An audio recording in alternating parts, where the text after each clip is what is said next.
সর্বশেষ আলোচনা থেকে জানা গিয়েছে, যারা টাকা জমা দিয়েছে ব্যাংকে, টাকা ফেরত দেওয়ার জন্য সরকার অঙ্গীকারবদ্ধ।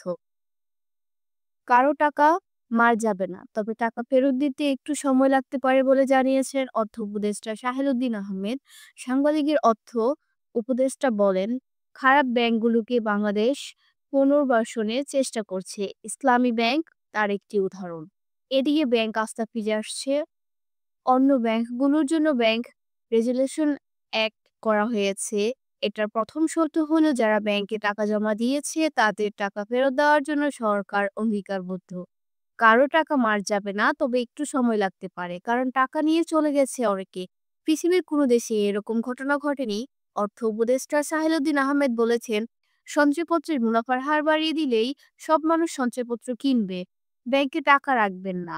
ব্যাংকও তারল্যের ব্যাপার আছে, ব্যালেন্স করে দেখতে হবে। এনবিআর এর চলমান অস্থিরতা প্রসঙ্গে অর্থ উপদেষ্টা বলেন, জাতীয় রাজস্ব বোর্ডের সমস্যার সমাধান তাদের সঙ্গে আলাপ আলোচনা হচ্ছে। আলোচনার মাধ্যমে যা যা দরকার আমরা করব। ৫ সদস্যের একটি শক্তিশালী কমিটি করে দেওয়া হয়েছে।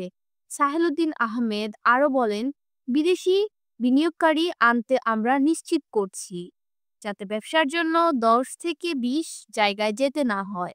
যত ধরনের ছাড়পত্র আছে সেগুলো আমরা কেন্দ্রীয়করণের চেষ্টা করছি। এ সময় উপদেষ্টার সঙ্গে ব্রাহ্মণবাড়িয়া জেলা প্রশাসক মাহমুদ দিদারুল আলম, অতিরিক্ত জেলা ম্যাজিস্ট্রেট এহসান মুরাদ, সড়ক ও জনপথের নির্বাহী প্রকৌশল মীর নিজামুদ্দিন আহমেদ, নগরীর উপজেলা নির্বাহী কর্মকর্তা রাজীব চৌধুরী ছিলেন।